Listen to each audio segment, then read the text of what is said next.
What's up, y'all? Hi, Liz. Hey, good to see you.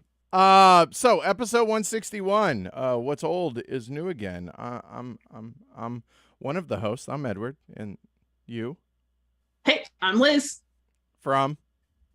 Beyond Solitaire. There we go. All right, y'all know Liz. I mean, she's been on the podcast. She's been on YouTube. She's everywhere you want to be. Are you American Express? You know, if only I were actually Express. I'm just slow at everything. You know the commercial. Oh, wait, no, you're young. Maybe you don't know those commercials. American Express, it's everywhere you want to be. No? No, I've seen those. Okay. I've seen those. All right. So, but hey, what's old is new again. Right. So I see what you did there. So school has started, or it's the beginning of August. Like, yes. How has school start? Like, when we were kids, didn't school start after Labor Day? Yes, it did. Or at least started in late August. But I had students for a full day last Wednesday. For real? Mm-hmm. Why is school starting this early? Well, we do have the benefit of getting out before Memorial Day. So graduation's like May 26th or something like that. So I will take it. So everything is just shifted a month then, basically, yeah. Right? Okay. Yeah. Why? Do you know why that's happened? Legislators, I have no idea. I have no control of this. I only know that I do my job and then summer comes and I'm happy and then it comes back and I'm sad. Well, for folks that somehow don't know, you teach high school, right? I do. I teach high school Latin, speaking of making old things new again, once again. Yeah, I mean, I love teaching Latin and I love the students, but I really like being able to do what I want all day and not have to wait a couple hours to go to the bathroom. So it's an adjustment every year. And before we went live, you were telling me about the classroom pet now, right? Yeah. So my bearded dragon has started coming to work with me. So I have like one of those little beardy backpacks. It's like that clear backpack you can put the lizard in. And so every morning I'm like, good morning, Mookie. And I put her in there. We drive to work. And I put her in a second tank that I have set up in my classroom. And she just like gives us the side eye all day and eats bugs. And I take her out in the sun at lunchtime and we're having a good time. She's living her best life. That's awesome. So a couple things. We have a bearded dragon as well. The oldest boy, it technically Bean. That's not the boy's name. That's the bearded dragon's name. That'd be weird. So Bean is the oldest boy's, and Jess has one of those backpacks as well, and she uses it for the birds, like to go like similar, or could use it for Bean. I think that's amazing. I think that's awesome. That's so much fun. And the side eye, we get side eye constantly. Yes. Bearded dragons are a lot like teenagers, except that they can't talk. Which kind of. So they just. You know what? I actually do enjoy talking to my students though. Like I remember I talked my teacher's ears off when I was a student. So I feel like it's my duty to pay it forward. So even if I'm not in the best mood, if a student needs to talk, they will never know. That's good on you. That's good. And full disclosure, we have 2 teenagers now, and they're great. They're still talking to us. They still like us as best as we can tell. But the true test comes up next week because we are going on a 2-week road trip to South Dakota. To go. So the oldest, we told her, you can go anywhere in the world. Where do you want to go? Where's the family trip? And she was like, I want to see Mount Rushmore. All right. That's cool. Okay. All right. We're in. So we're road tripping it. And given that COVID, monkeypox, and everything else that's going on out there, driving feels like the right way to go about doing this to begin with, first off. And secondly, with 6 of us, that'd be a lot of expensive flights. And I don't know how it was when you were a kid, but when I was a kid, I don't remember flying when I was young. Like we road tripped everywhere if we went anywhere. I used to fly by myself to go have spring break with my grandparents, but it was back when people could still come meet you at the gate. So Right. like my mom would take me to the gate and she'd put me on the plane, and then I would get off the plane and my grandma was there. But mostly we road tripped. And actually, I remember my grandpa had this van, and I thought this was like the best van because it had a TV in it. It had a freaking TV. And so we would like be in the back of the van, and like my grandparents out front driving. We'd go to like Keystone or whatever. And we would watch Indiana Jones, and we'd watch like Star Wars. And I used to think a TV in the van was like the height of luxury. I am fair. For me, I remember we had a station wagon, and I don't remember anything really other than like sitting in the back facing away, like, you know, you're driving this way, you're facing the Yeah. back, and like looking at the cars and just looking at the landscape. And we kind of want to just I'm stupid excited to share this with the kids. Like they've never, and it's we're gonna stop at like some of the most stupid places. Not stupid, but you like the world's biggest ball of twine. Kitschy, Yeah, a little totally. ridiculous. So let's see some of the things that I know for sure are on the list outside of like Mount Rushmore and Crazy Horse Monument, which if you go to one, apparently you got to go to the other. We're gonna hit the Badlands while we're there, and all the things that we should. But then there is the National Museum of Mustard. And they get I would samples. go. Oh, totally, right? There is the Jolly Green Giant. We're going to hit the Jolly Green Giant. There, we happen to be driving through Indianapolis a week late because Gen Con's currently going on, but I'm really okay with that. But apparently there is a monument to the USS Indianapolis, you know, the one that brought the bomb for the Enola Gay that sunk. The story in Jaws, right? So it's got a monument to that. I want to see that. Let's see, there's an actual haunted house that we're going to stop at. And have you ever seen or read American Gods by Neil Gaiman? Yes. Okay. So apparently, I haven't read the book, but I've seen the show. There is a really bizarre place that they go in. Is it Minnesota or Wisconsin? It's in one of those. It's like Table of the Rock or something like that. And it's like this weird funhouse, weird thing. And apparently it's a real place. We're going to be driving by it. So that's awesome. So we're going to do that. And there's just a whole bunch of, Jungle Gyms, I think, is apparently the world's Jungle Gyms Playland? Like the world's biggest supermarket thing. Like it's okay. In Ohio. It's somewhere in Ohio. Apparently we're going to hit that. We're going to stop by the house for A Christmas Story that has the leg lamp. Oh, yes. Right? I mean, like we're doing like, yes. And if we happen, and the scary thing about this road trip as what's trying to be responsible adults, responsible parents, we have had a lot of consternation about this. Do you plan the road trip to the point to where you make reservations for a hotel? Because we're not camping, we're not doing any of that for this road trip. We camped last week, but so we're gonna stay at roadside motel. This is not going to be like the Hilton Suites. This is going to be mom and pop. A lot of that because just don't go to Motel Hell. Yes, right, and like we're actually excited about this anyway. So we're debating: do we make reservations? But then you're kind of stuck. Do we stop at this place? Oh, we got to make so many miles in that day. That puts a limit on how much fun the trip can be. Or do we do the thing that we want to do but feels really scary? Is we don't really make reservations. We just kind of, okay, we might go this far, somewhere in this range, and then kind of look at what might be available that night and then drive until we stop driving and hope we can find a place that has room that isn't an outrageous amount of money. So option B was what we always did when I was younger. Yeah, but it's a whole lot different now. It is. Although I can tell you, like, okay, I normally in my soul would have been option A earlier in my life. But I had a friend who was super type B, and we went backpacking through the Middle East, and we literally pulled out the Lonely Planet and like picked a place to look every night, and we didn't get any bus schedules. We just went to the bus station and said, "Where is a bus going?"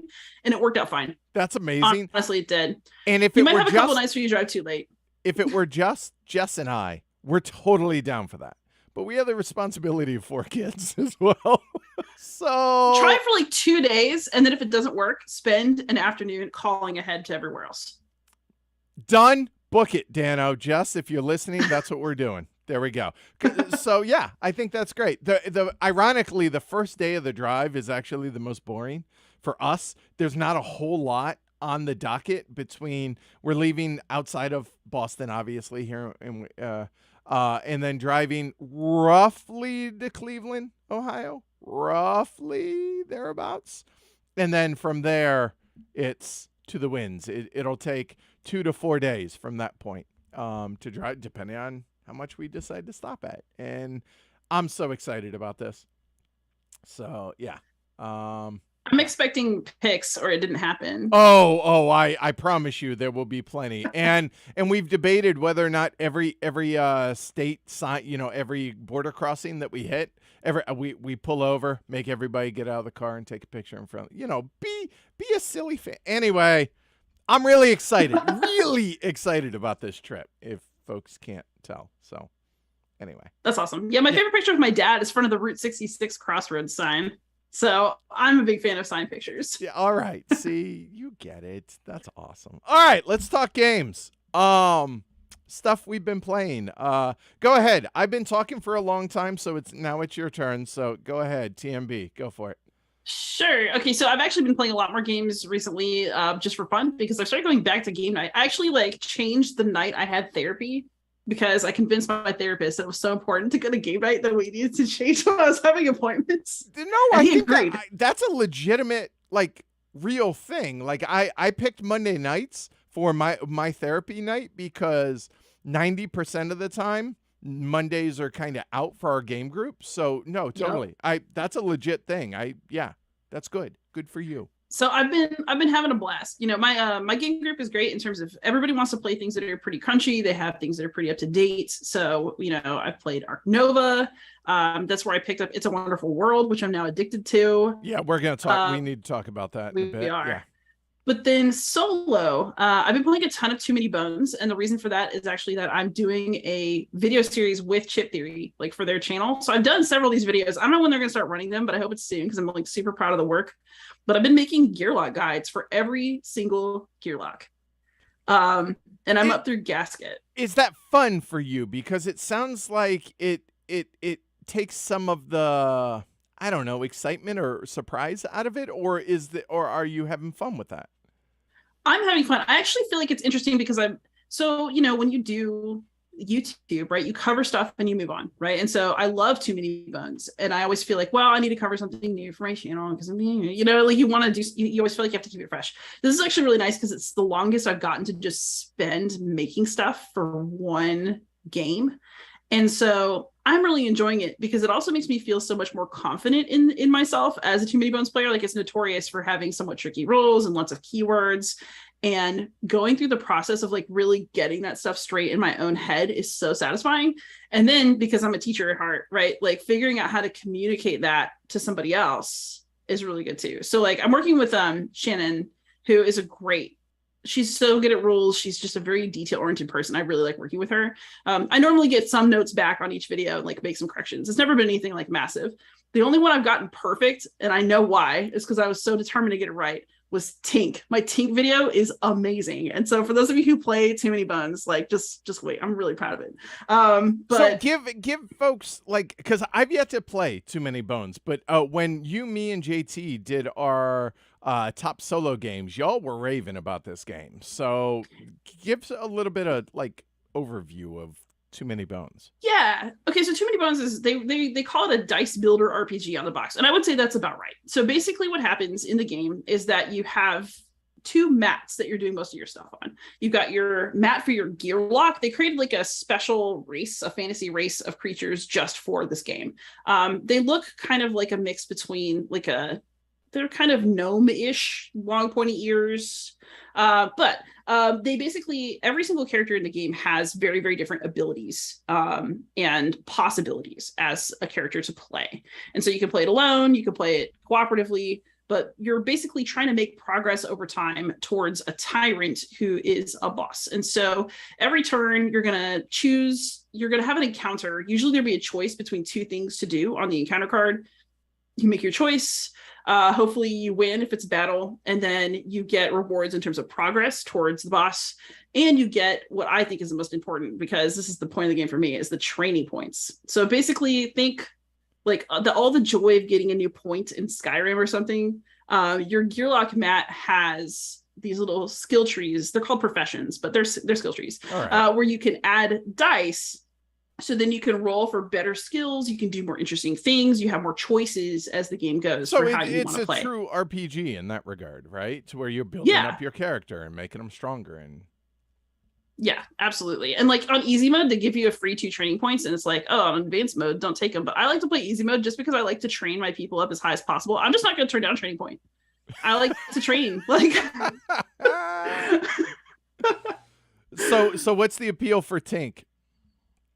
So Tink is difficult to play for a lot of people because he doesn't do very much himself. He's very squishy, and he has bots. He literally builds and deploys little bots that do most of the work for him on the battle mat. So figuring out how to do that, and like how the bots work, and how to make Tink work well as a character when he feels like he's got so much going on, is just uniquely challenging. And I actually was afraid to play him until I did this video series, and now I'm like, oh, okay, yeah, I got it. But it's because I had to spend all that time learning how to play Tink. That's fair. All right. Oh, by the way, I forgot to as an aside here. Sorry, Greg. Did you start recording? I did. All right, good, because I didn't. That's okay. We can use the audio from this. That's all right. Good thing See, I got so excited in talking with you that anyway, getting back to this. Sorry. Okay, we're good now. All good. I'm a professional, people. Yes. Anyway, all right. So how many different characters are there? And do you have like this, cuz Too Many Bones had like a lot of stuff. Yeah, it's a lot. So at this point, how many Gearlocks are there? You'll understand one day why this question is so hard for me to answer. Let's say 17-ish. Okay, that's roughly how many you have, or something how many around there.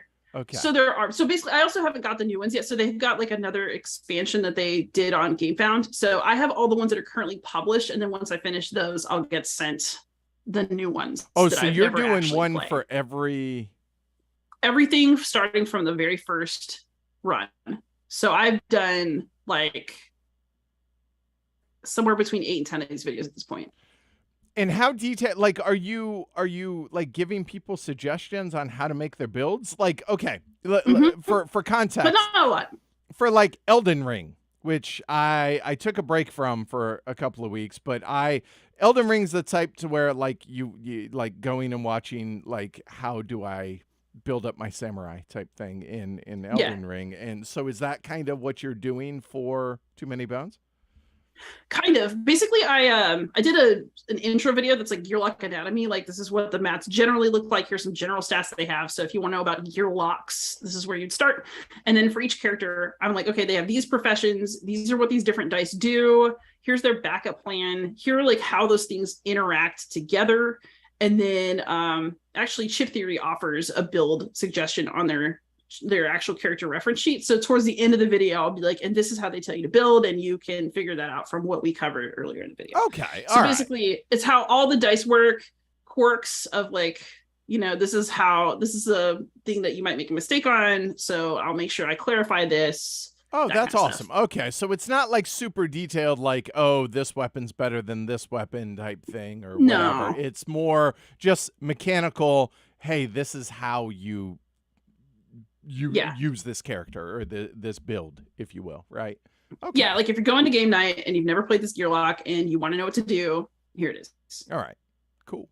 All right. I'm thrilled to hear that you're able to do this, right? That you're able to work with them on it, but also that you're not burning out on the game. Like for me, I couldn't do what it is you're doing because I would get so tired of the game. And I don't care if it's Age of Steam or any other. I could not.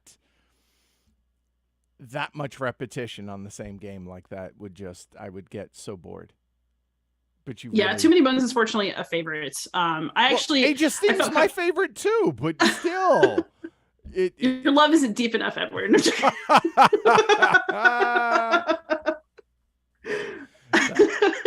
Clearly, and then on that's the lighter the end, lighter end, I've actually been enjoying. So these are like these cheap little, have you seen any of the Worthington book games? There's another person who makes these. His name is Mike Lambo, and he just self-publishes these little war game books on Amazon. They're like $15 each. You'd put this down in the notes, and this is the next thing I was going to talk. Like what the hell is this? Like, describe this. Are they like magazine, like folio games?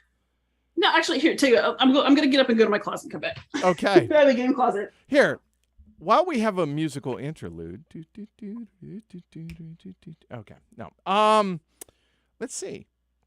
So all this is going to be edited out on the podcast, but games I'm going to talk about, stuff I've streamed recently. All right, so I'm hoping for those of you who are just listening. Okay. All right, go ahead. So for those of you who are just listening, like this is the one I reviewed already, but basically Beaches for the Brave. It's literally a book. It's just a book. This one's got D-Day dice vibes, which I like a lot. Okay. But you open it up and like it looks so cheap because it is just a guy at his house. But like it's like a little map. And you just roll dice for the guys. They start at one end of the map and you just try to get them to the other end alive. But all the rules that you really need are printed on this side. Maps over here. You can write on it if you want to. So I often play with like a transparency. And I was going to say like a little dry erase, little screen, piece of plexi or whatever, right? Exactly, yeah. And then there's other ones that are more hexy. Okay, yeah. So he's just got different kinds of. Basically, what all these games are based on is they're very simple dice games where you need to provide your own dice because it's a $14 book, $14.99, and you roll dice, and essentially based on the rules of that particular game, you're going to have certain options for what you're allowed to do based on the dice that you rolled, and it's really that simple. But he's managed to iterate this a lot and like do this a lot with different maps, and I'm just getting a real kick out of them. Like for $15, that's a lot of game. A lot of these books have like probably 12, 13 missions in them. They come out all the time because it's just what he does. Like since he sent me these review copies, like there've been 2 new release ones. Okay, I'm totally checking this stuff out. Yeah, so Mike Lambo. Lambo, like Rambo with an L. Yeah. All right. Yeah. That's awesome. How did you hear about this to begin with? I reviewed Waterloo Solitaire from Worthington. So Worthington's been doing book games that cost twice as much, I might add. And Mike messaged me on Facebook and said, "Have you played any of mine?" And I said, "No, but I would." And so he sent me some. Well done, Mike. Smart. Man knows how to self-promote. And now it's had legs all the way here. Here we go. So yeah. But it's big in the solitaire war game group too. Like a lot of solitaire gamers, they're not, if you want the most complex game in the world, or you want D-Day at really Omaha crunchy, Beach, this is not, right? No. But for like a light, I just want to sit down and play for like 30 minutes, and I want to roll some dice and just have a nice time. Like I've taken these on an airplane now. They're just awesome. They're portable. I'm totally. I'm gonna order one and check it out and stream it now and show it to folks. That I love this idea. That's awesome. All right. Yeah, and he's got his own channel where he shows you different ones. So I'm gonna do some reviews of each that's actually coming in the near future. But like, he actually does his own teaches on his YouTube channel, and it's just called like Mike Lambo Solitaire Games or something like that. If you search for Mike Lambo on YouTube, you'll find him. Okay. And so you can actually look at him describe his own games and pick which one looks good. Yay. All right, I'm in. Yeah, that's awesome. I'm glad he had the wherewithal to reach out to you so that I could hear about it and the folks here listening could win all the way around. Yes, it's good to spread something that's not COVID. Too soon? No, it's been a couple of years. We can make jokes now. Maybe not. But anyway, It's a Wonderful World. Now, this is one that you mentioned earlier, and I think it's going to be a really nice segue. Go. Yeah. So, okay, I did not know what to expect from the title. It's a Wonderful World. I do not like the It's a Wonderful Life Christmas movie, and so I was already sort of like, All right, and that's a wrap. Take care, Liz. How do you not like It's a Wonderful Life?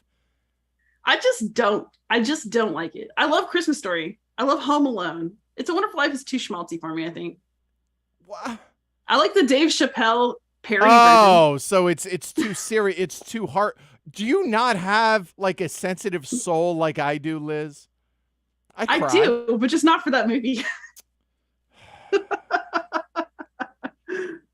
Wow.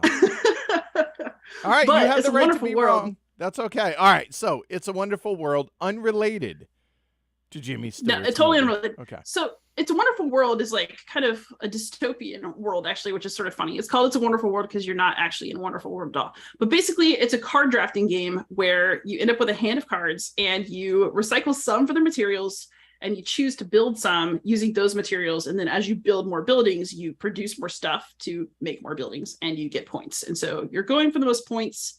But it's that feeling of there's only 4 rounds of the game. And the first round, you're like, God, I will never get anything done. And then by round 4, you're like, rah! And it's very satisfying to go from that step 1 to the end. And I think the other thing that's really good about it is that even if you're not very good at the game, it's one of those games that it's easy to set a goal. Like, I want to make sure that this building gets constructed.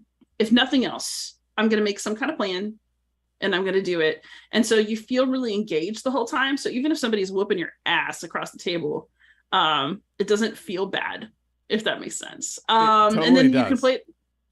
you can play it solo. And they've actually just, I think Gen Con, they probably had it. They are releasing a new 1 to 2 player version called It's a Wonderful Kingdom, where instead of just drafting, there's like bad cards added in, and some of the cards go into the draft face down in the 2-player game. So you're kind of looking at each other and thinking like, did you try to stick me with something bad? What are you doing here? And it gets very Meta. It's like a little more tense. Yeah. And then in the single player, they mimic that because there's like some cards that come into the draft face down, and you're like, I really want these cards, but I don't know what's under there. And then they've got some modules that like give you some different kind of flavors of way to play, and I've been really enjoying it. Well, when you and I were talking about this before we went live, I was like, ooh. And you had mentioned that it's kind of in a way, an economic builder, because you're using the cards in that way. And I was like, oh, that sounds really good, because you look at the cover of the box and it kind of belies the type of game it is a little bit. And that coupled with the name of the game, it sounds like, all happy smiles, puppy dogs, and rainbows, and, everything that's in not. And so, you've piqued my interest with that. But when you were describing it, it kind of made me think. You had mentioned that it was very puzzly in a lot of ways. And the game that I most recently played the other day, 2 days ago, was Heading Forward from John Dubois in Hollenspiel. I'd never heard of this one. And it's a game about recovering from a traumatic brain injury. Ooh. Right there. That was exactly and I was like, oh? Like, well, you said it was from Hollenspiel. I already knew it would be interesting. If Amabel chose to publish it, it's interesting. Right. Some are better than others. I mean, and that goes for everybody, even Splatter. Yeah. But when I heard, Shrey turned me onto this, and he was like, so I brought this. It's a solo only game, and it's about you have experienced a traumatic brain injury. And newsflash, the designer, actually, this hits home because he has, or I believe has, recovered as much as you can, I guess, from a traumatic brain injury. And so this is something that he can relate to.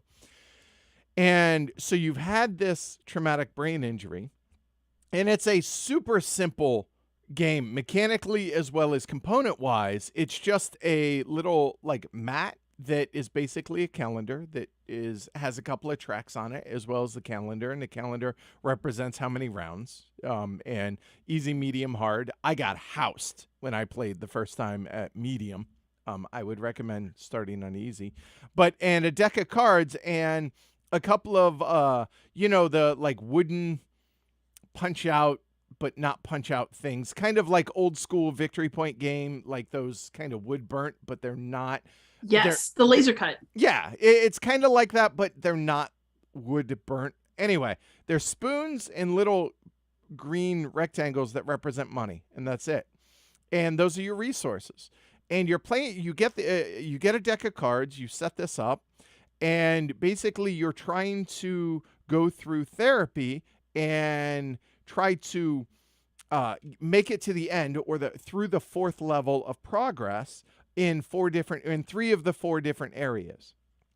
And you advance these cards. So you play a card and you spend some resources, and then you get more spoons, or you get more money, and it represents going through different things like writing a grocery list, and then eventually going to the store and shopping using that grocery list, which thematically, I mean, obviously it's a board game or a card game in a sense that you're not knowing what it's like to go through a traumatic brain injury, obviously. But when I was able to make it all the way through one of the four, I was like, yes, yes. Or when I was able to puzzle together how to play this card, then this card, and this card to where, oh, hey, I was able to advance this other card or get this extra spoon, which represents the amount of energy that you have to be able to do things, spoon theory. And it's like those little victories. And John came on the stream and he was like, I tried to represent how you really do celebrate these little victories when you remember to do so. And I was like, yeah, as well as the frustrations of why can't I do this simple thing? And he's like, exactly. And I was like, this is so clever. And it's such a simple mechanical or a series of mechanisms that just work so well together. I was blown away at how well the theme comes through in a frustration and victory steps it through that, and how well it just made you feel that. Yeah, I completely smitten with that game. So heading forward, really enjoyed that. Really enjoyed that. I've got to try that. That sounds both really interesting as a game experience, and it kind of speaks to my teacher's heart. Even among teachers, you'll get somebody who's like, why can't that kid just sit still?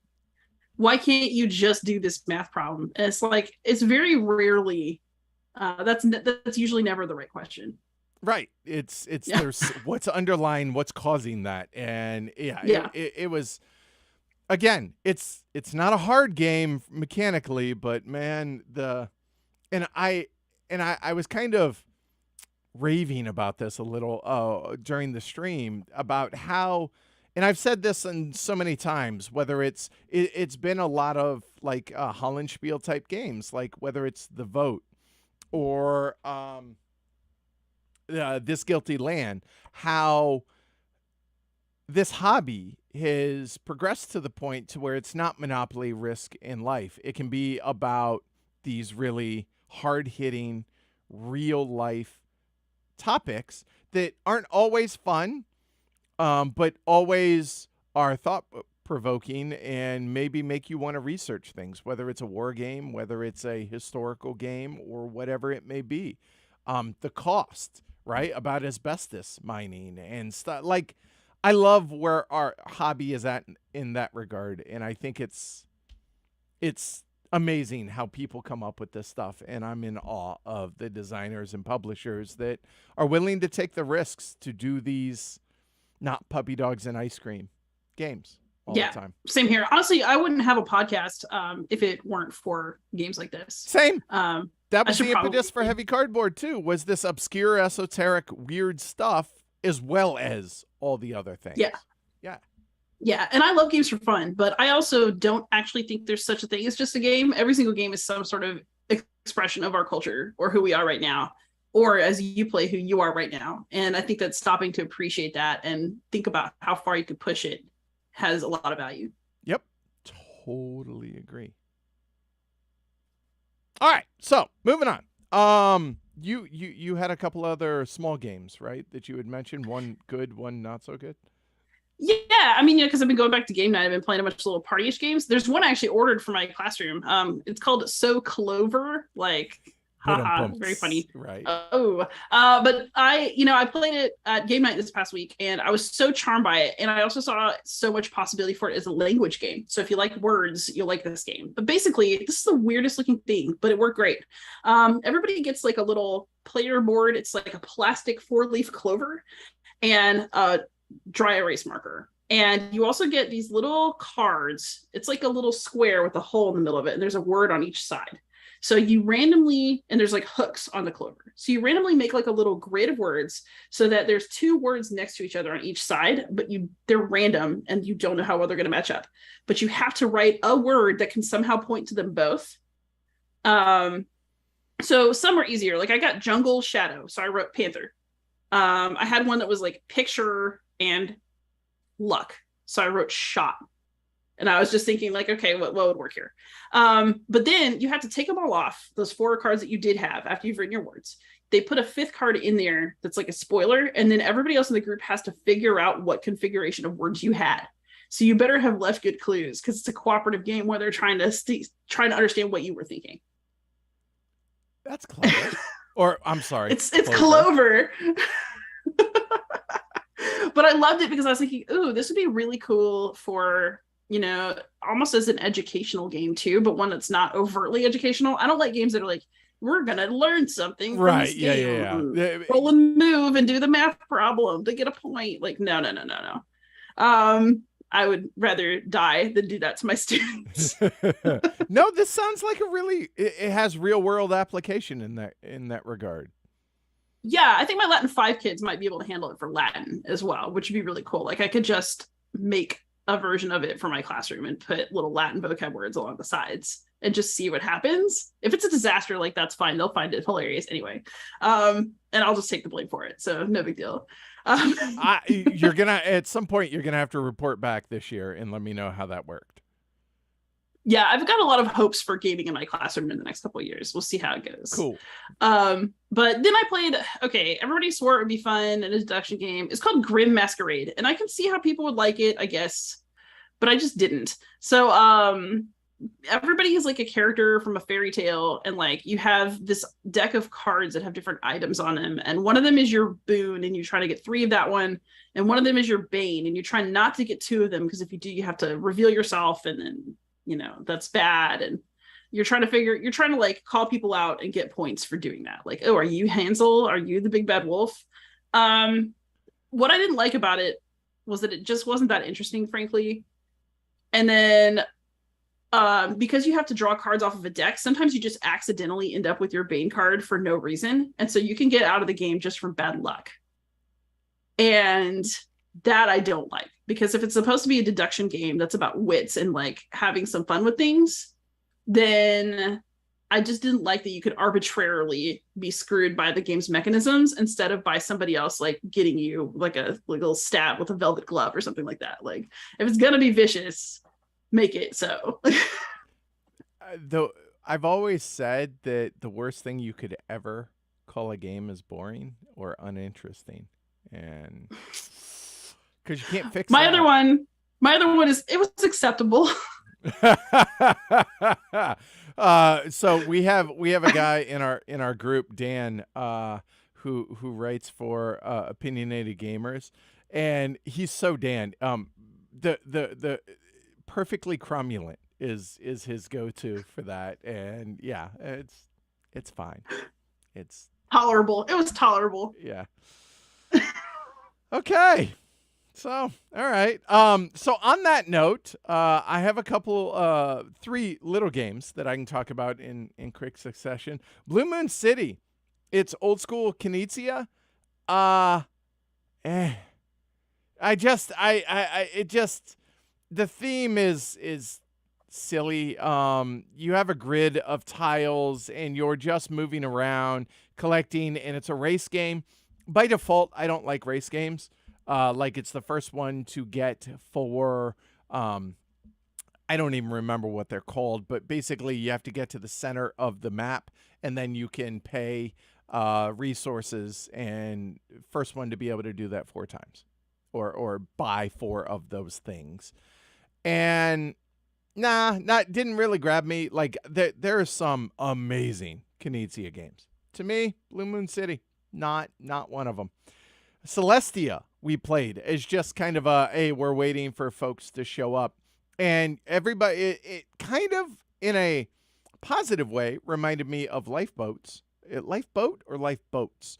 They're mean, kicking people out of the boat type It's got to be just one, right? Because it's like one boat kicking everybody out of. Yeah, so Lifeboat, I guess. Yeah, but this one, it's a game One where boat. everybody has a hand of cards that are basically 4 different suits. Whoever the captain is rolls a couple of dice, or 2, 3, or 4 dice, and it progressively gets harder. And people clockwise from that player have to decide, are they going to stay? Do they think that the captain can have those cards, whatever they rolled, whether it's a blank or one of those 4 suits? And do they think that the captain has those cards that he can play, or they can play, to be able to advance? And then the next player is the captain. And then you just go around the table. Hey, I'm staying in or I'm getting out. If you get out, you get a card from that area that it's a range of points that it could be. It was fine. It was silly, and it's whatever. It's fine. We'll leave it at that. However, on a positive note, recently played a couple of new maps for Mini Express. So Mo Ideas had reached out and said, hey, we have a couple of new maps coming out for Mini Express. Are you interested in doing them? I was like, yeah, I like the game. The base game was solid. It was fine. It was a step up from fine, right? Mo Ideas, I think, puts out interesting games pretty much always. And these 2 maps that we played were Great Britain and Taiwan. And the first time we played Great Britain, we misinterpreted a rule for the London Underground, the subway. And when we played it right, really enjoyed it. It was actually really good. And the hook in Mini Express is, on your turn you can do one of 2 things. You can either build track. It's a cube rails game essentially. You can either build track in any of the train companies, or you can purchase a share. And the cost of the share is how many trains are available to be built for that company, whether it's between like 0 and I think it's 5, maybe 6, depending on which company. And that's it. And you play until a couple of the companies are out of trains, and then you count up your points based on investments and who did better in investing in the various companies. The Great Britain map I thought was quite good. However, the Taiwan map was fantastic, legitimately great. And it definitely has, it adds a reasonable amount of overhead for the rules. Mini Express is not a complex game. The rules that it adds on, not complex, but given it basically adds about 50% more rules for Mini Express, which again, still not a lot. But it was so compelling and so interesting in the way that the map develops and the way that the Japanese investors come into Taiwan and how that's represented. It made for a really, really compelling and very tight game. And yeah, super excited to get a published version of the Taiwan map, especially, but also really enjoyed the Great Britain map for Mini Express. This one's nice. Yeah, I enjoyed that. And then the other stuff that I briefly will talk about, Power Grid with stock companies. Classic. So I love Power Grid. I love 18XX. The stock companies tries to turn Power Grid into a super, super light version of an 18XX. But it kind of felt like it took all the compelling things of Power Grid, made those not compelling, and added a light version of a shared incentive game that left me somewhere in the middle between those two, and it was fine, but the more I've sat with it and the more I've thought about it, I just feel like what we played wasn't Power Grid. It completely takes Power Grid and it turns it into something that isn't Power Grid. And here's the thing. The fact that it played in 2 hours on stream with 4 players is commendable. That's good. But past that, if I want to play Power Grid, I'm not playing with the stock companies. If I want to play an 18XX, I'm probably going to play a shorter 18XX. So this falls in this weird middle ground that it turns it into something I don't want it to turn into. So wasn't a huge fan. It wasn't terrible, but it wasn't great either. So that's the stock companies. Play more Age It of was Steam. perfectly cromulent. Yeah, I think yes. I at best, I would say, at best. Play more Age of Steam, always a win. And then we played a game called Forwarder of Xanadu. And this came out at Essen 3 or 4 years ago. And it really kind of piqued my interest then. And then it got lost in the shuffle. And we recently played it again. And it kind of is reminiscent of, oh God, now I totally brain cramped. It's a game with a bunch of tiles that are in a pyramid shape, and you're moving around those tiles. Oh, God. Yokohama. I mean, that's it. Okay. So kind of reminiscent superficially of Yokohama. But the more we've played Forwarder of Xanadu, the more we've enjoyed the game. It's one of those, when I first played it, I was like, the artwork's a little bit weird, but I'm curious. Then we played it, and I'm like, played it again. And now we played it a third time, and I was like, actually, this is kind of good. It's not great, but it was esoteric. It was rare. It's, obscure. And so played it and enjoyed it, but didn't love it. So, yeah. Yeah. That's kind of my true roundup. Most games, though. Say again? I'm of the opinion that most games that exist are fine. Yes. And then the trick is looking for the ones that are better than that. Yeah. I think it's a bell curve weighted towards the left side of the bell curve. Like I guess by default it's even on both sides, but like the fine to not great is the majority of games. I agree. Question. Is that because you and I have been doing this for so long, and so we're a little bit more, I don't necessarily want to say jaded, but discerning? I would say that there's something to that, because I remember when I first really got into this hobby and just jumped in, it really felt like everything was great. And I think part of that is that you're watching YouTube to get a sense of what to buy, and everybody wants to sell you something. I mean, it's not necessarily, I'm not like putting a judgment on that. I'm just saying that like everybody's excited about games all the time on games media. And so until you have calibrated who you actually have taste in common with, it's easy to feel like you have to get everything and like everything should be good, and maybe you should enjoy everything, and you're so excited that maybe you really do enjoy everything for a while. And then it gets to the point where it's like, okay, well, if I'm going to continue in this hobby, I need to buy fewer games because my God, my bank account died in the past couple of years. And then it's also, I want to spend my game time playing what I really, really like as opposed to what's okay. And I've played enough games to have a sense. And now I'm going to ask you to put your reviewer hat on. Do you feel an obligation to play games that even you feel would fall outside of that for you? So if somebody sends me a review copy, I will eventually get to it. I try not to spend money on games that I don't think I'm going to like, just because it's my money and I'm not going to do that. If you want to send me something at your own risk, that's fine. But I don't expect to dislike a game when I pick it up. Does that make sense? Like, I've never been like, wow, that game's hot, but I'm pretty sure I wouldn't like it. Let me buy it so I can take a giant dump on it on my channel. Like, that's never gonna like I'm not much of a hater in that way. But if a game disappoints me, you're gonna know. Right.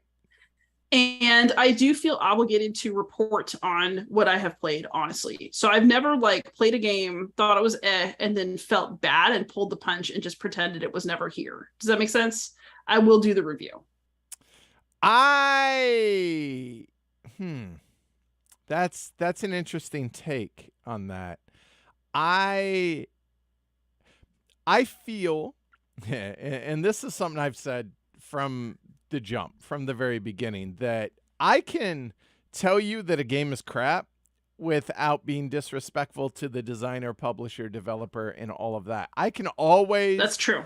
I, I mean, the tagline on the show, fair, on it, fair, thorough, on it, Jesus. Fair, honest, thorough. Thank you. You would think I would know this. Fair, honest, and thorough. And I feel like we can do those things. I can tell you it's crap without being disrespectful, without being, yeah. However, if, and it's rare that this has happened, but it has happened to where I cannot find enough positives to be balanced on something, that I would rather not talk about a game than feel like I'm going to unnecessarily be heavy-handed because that's what the game offered. So I chose not to talk about it. That has happened less than that many times, less than a handful of times. But yes, that has happened. And I don't feel like that's being dishonest or hiding it. No. It's, if I don't think I can do a good enough job of the standards that I've set, then I think I don't want to be unnecessarily harsh, and I would have to be, and I don't want to be that. That makes sense?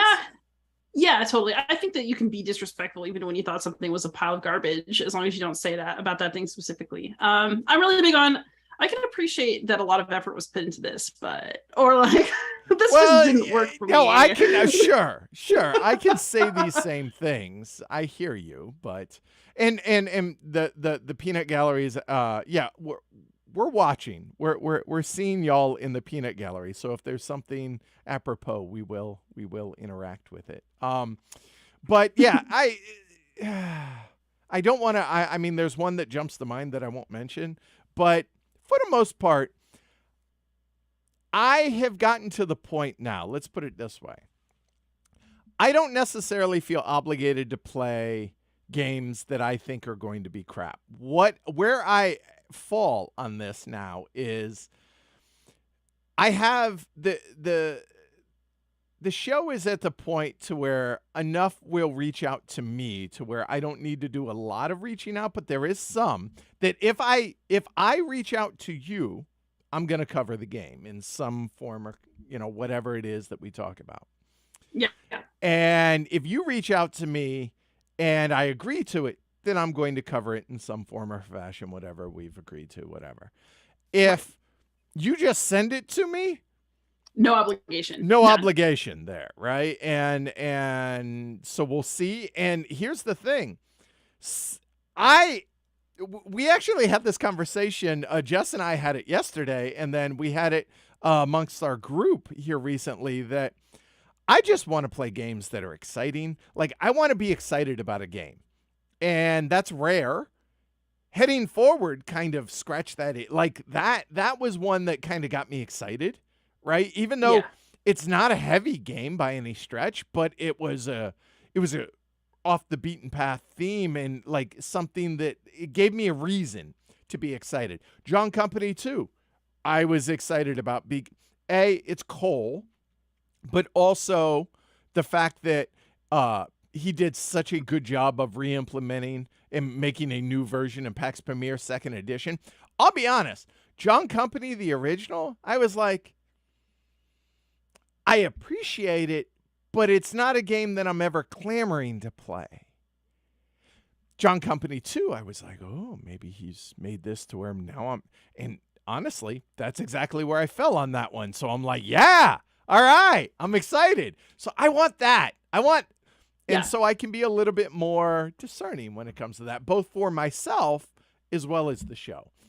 But inevitably, there is still going to be games to where you're like, I don't know how this is going to be, but yeah, let's go ahead and play it. That was me for Botoku. Mm-hmm.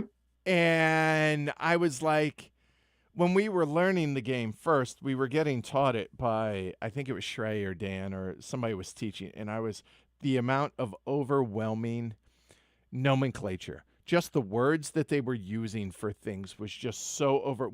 Ken and I were sitting here laughing like, oh God, really? There's more? And it was just so overwhelming that I was like, oh, this is going to be a disaster. Oh, no, actually, it turned out to be a pretty decent game. But it was a game that I was like, I really don't want. Okay, we'll play it. Sure. Yeah. And I imagine you encounter that as well, right? Yeah. I mean, basically, if you're teaching it to me, I'll try it. Sure. If I have to do all the legwork myself, I'd prefer it be something that I have some sort of inherent interest in. But yes. you can get to where you can tolerate anything really for the sake of, trying it, because I sort of feel like once you've decided that you are doing this as, I guess at this point I could call it semi-professionally. Once that's what you do, then you do have more obligations to be willing to try stuff. At least that's how I feel about it. But of course, I feel that way because I review games. If I was just like, I know that, if you're Rado focuses on what he thinks that he and his wife are gonna like. Mm-hmm. And that's a legit way to do it. My own coverage has shifted towards the more historical. And so basically, if it's a historical game and I don't necessarily think it's gonna be great, but it's got an interesting premise, I'll try it. I have gotten to the point where I'll just turn down stuff that I don't think looks like something I'd play anymore. If it's not in my wheelhouse, then I don't necessarily need it. But if I'm at game night, I'll try it. If I'm at a convention, I'd try it. If you said it was great, I'd probably believe you. I appreciate that. Thanks. But see, it's funny because mine has kind of ebbed and flowed in like kind of, that same way to where, heavy cardboard. So it's only heavy games. Yeah, not really. Right. And medium and heavy. And so it's funny, like there was a time that I felt really responsible. I felt an obligation to only focus on this stuff. And I wasn't enjoying it anymore. And so then it got to the point to where it was coming through that I really wasn't enjoying the hobby anymore. And it became work. And this is even at some point, I've had this a couple of times. And people reminded me that, look, play the games you want to play. Enjoy the stuff that and people are going to enjoy that content from a show standpoint. And so that's what I started to do. And I found that I'm actually enjoying it more when I'm able to. I mean, it's not as broad as something like the Dice Tower where they cover, from basically kind of where we start and lighter, right? Kind of. Yeah.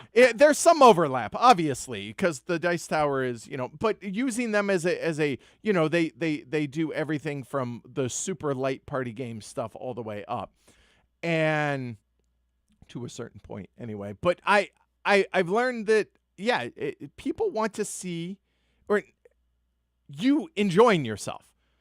Yes. And exploring the space that you want to explore, and that has been really an important thing for me to re-embrace. And that's honestly, that's how the podcast has come about again. That whole enjoying doing it the way I want to do it.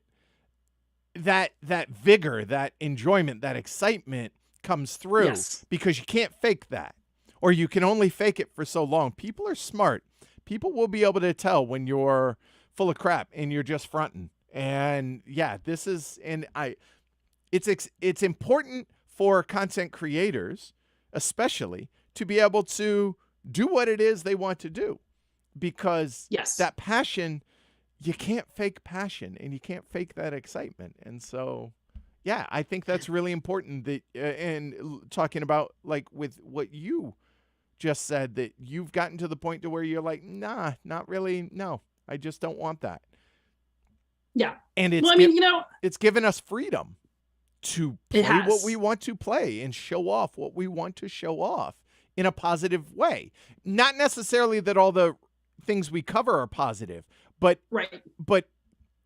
we're positive in a sense that we're able to be excited about what it is we're covering, even if we didn't fully enjoy it.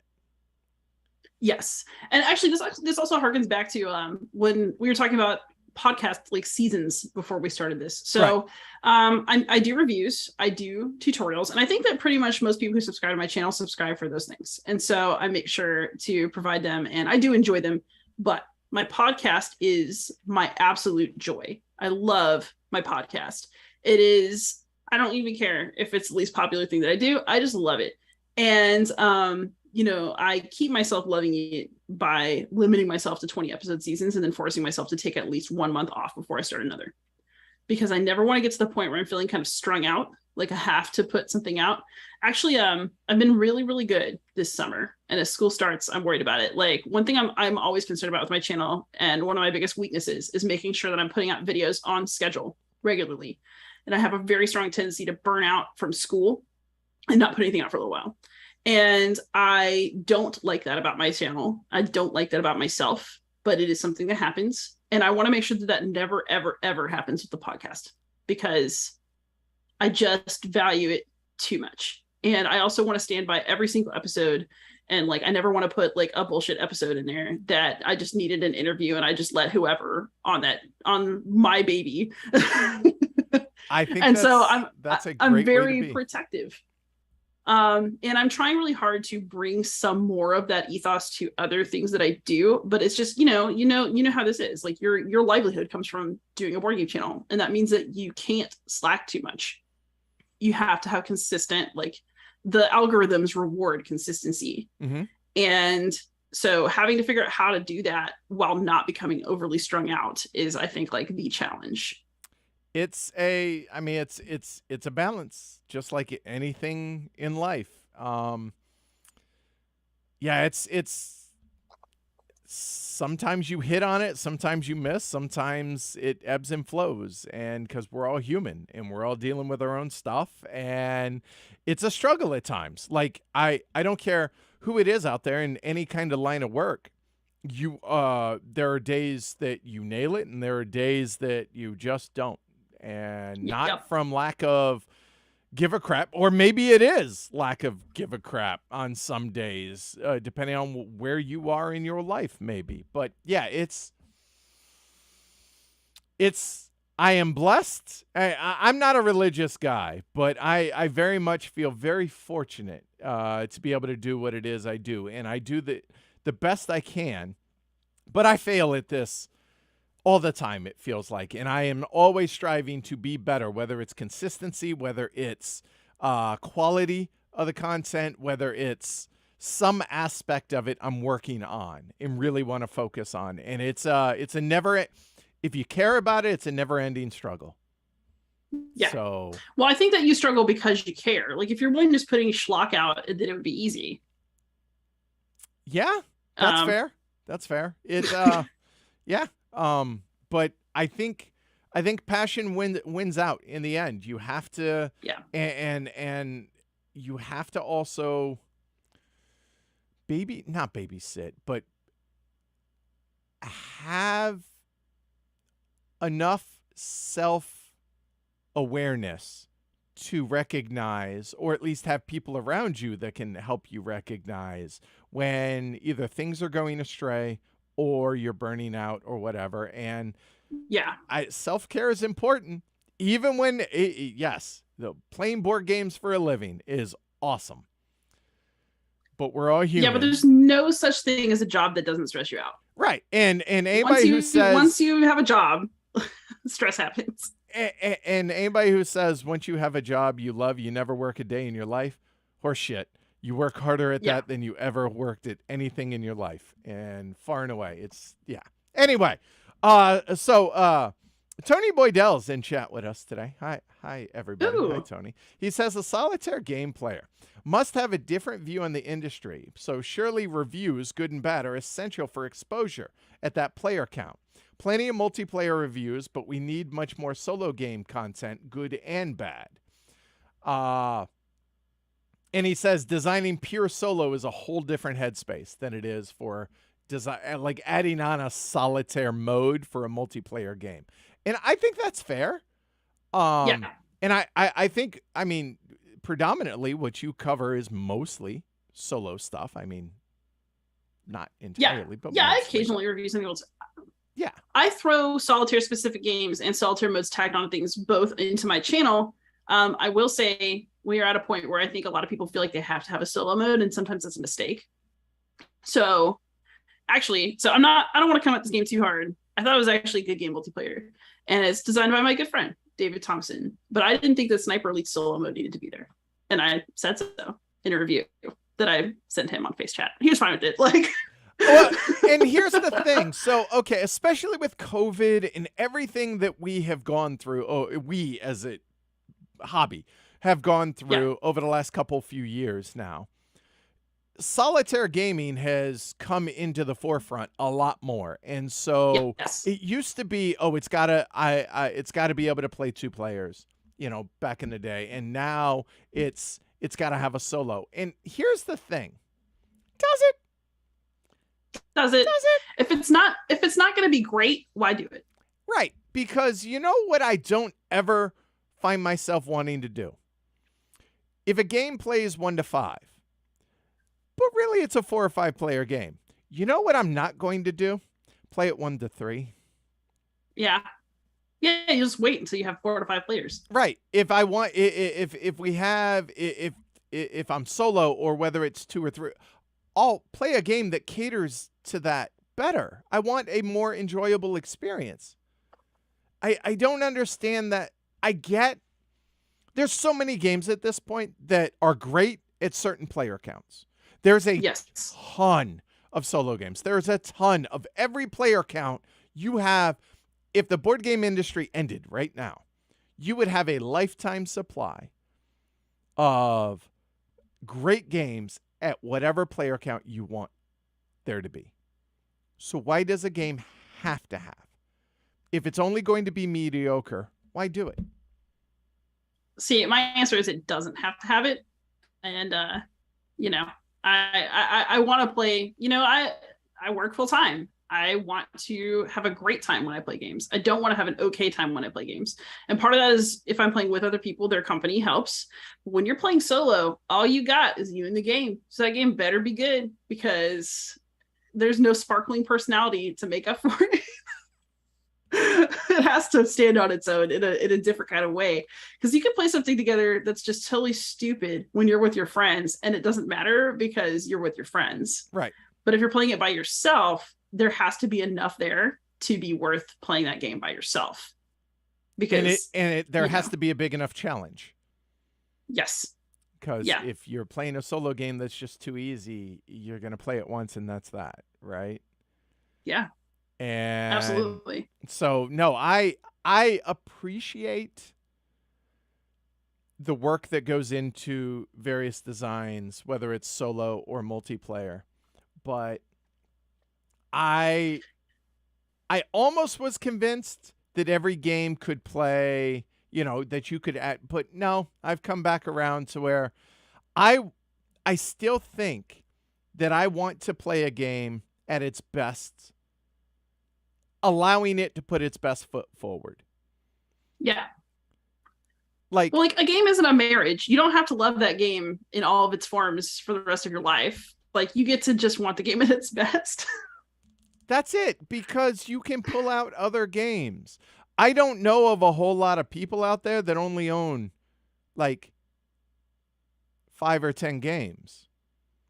If somebody has even a very tidy 25 games, let's say, I think that's the exception. Most people in this hobby have more than 25. But let's go with 25 games. I think that's fair, right? I don't think that's reaching people that they're a lot of people hearing 25, that's all. But my point is, even if you had 25 games and you wanted games that are 1 to 4 players, right? You're looking at 5 games you could play at every player count that is amazing at that player count. Yes. So, yeah, don't force things. And I think Kickstarter is probably the worst culprit, or it has fed that. Yeah, I would agree. And you know, we as consumers do it too, because like, what do I ask every time there's a Kickstarter, and every other solo gamer does it too? Is there gonna be solo? Like, I'm not saying that I'm above that, because I'm 100% ask. Is there gonna be a solo? Same. Like, I want to know. But should we? When we ask, we create the feeling there has to be, and then sometimes it just disappoints everybody. But that's actually why I feel an obligation to review things that I play, maybe more, I think, than some, because the thing that's hard about reviewing solo games is that a game can be great, but it can have a trash solo, and the people need to know. If you don't say anything, then you can't go to BGG and see just the solo score. You can only see the score. That's fair. Of what everybody thought of a game. Yep. And so if you're not helping that solo player out, then they can look at it and be like, is this great because it's great for 4 players, or is this great because it's going to be great for me? And, I feel like I have a specific responsibility in our community to make sure to help people make that call. And I think that's commendable, and I think you do a great job with that. And I think that is important because, and we do the same from a standpoint of, okay, we try and play it across the player count so that we can talk about it. And I enjoy solo games, thanks to, really, I got heavy into it during COVID, and how much a game can really shine at various player counts, but especially solo. I mean, like, you take 1862, which is my favorite solo game of all time. And I wouldn't have thought, like, if I had never played it, I would never think that that could possibly be that good solo, right? Just on the surface. And so, but I haven't played it, but from what I understand, it also took some imagination, right? Because it doesn't play the same as the multiplayer game. Oh, so no, it's completely different. However, it still gives the feel as if you had played multiplayer, but without like any kind of bot or AI to it in that regard. It's you just doing, but just the way the mechanisms work in the solo game, it's apples and giraffes, but it still feels like I played a multiplayer game. But it's so well done. And I never, ever, ever would have thought that just from like, oh, it's an 18. How could that possibly be good solo, right? Yeah. Well, this is why I'm really excited about John Co. So I haven't got to play it yet, but I do think a review copy will eventually darken my doorstep. And I cannot wait because, first of all, I love Cole's work. But also, Ricky Royal he's got a perfect batting average with me so far. Hopefully he keeps it. I'm very excited about trying this experience out. I got an interesting solo. So I have.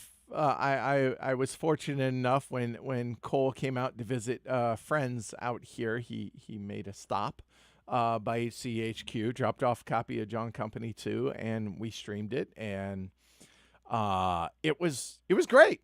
It was really great. I think it definitely was an improvement myself, right?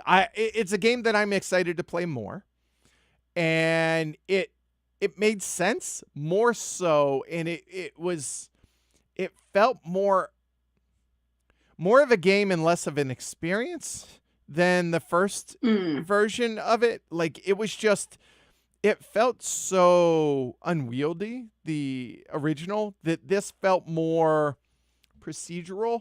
And the way my brain works for his games, that fit right. And it worked really well. And we have since played it again. We enjoyed it. Although we are running into the problem of we don't know how to actually make the company work well and how not to tank the company. We're not succeeding really well. We're 0 for 3 on the game actually making it to its normal end. But we're playing it tomorrow, and then people are asking, we're going to be streaming this on Thursday. This is the last stream before the show goes dark for 2 weeks. So we're going to stream it again on Thursday, multiplayer as well. The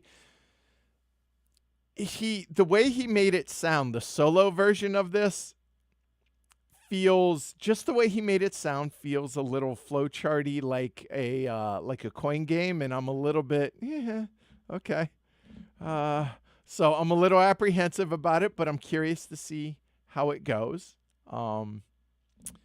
Yeah, so I'm looking I'm forward to it. curious.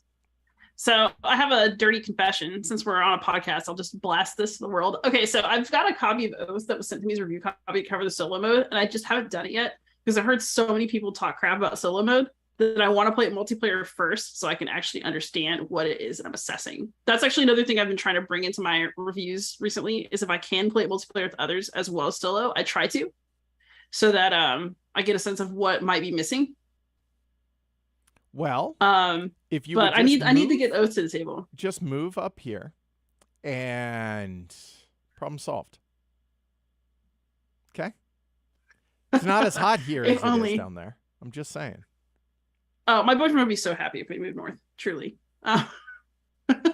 Just saying. Although it's stupid expensive up here. Anyway, yeah, no, Oath has been it's one of those games to where it's gotten better. So we've now played it. We've streamed it 6 times, but I think we've played it 8 total. And it's really starting to really kind of hit its groove for us in a positive way. But it's not a game that I ever want to play on the regular outside of once every 6-8 weeks at most. It's just a once in a while game that with the same group feels really good, but I just don't want to play it all the time. Even though I'm loving our games of it, it's just not one that's ever going to want to hit the table all the time.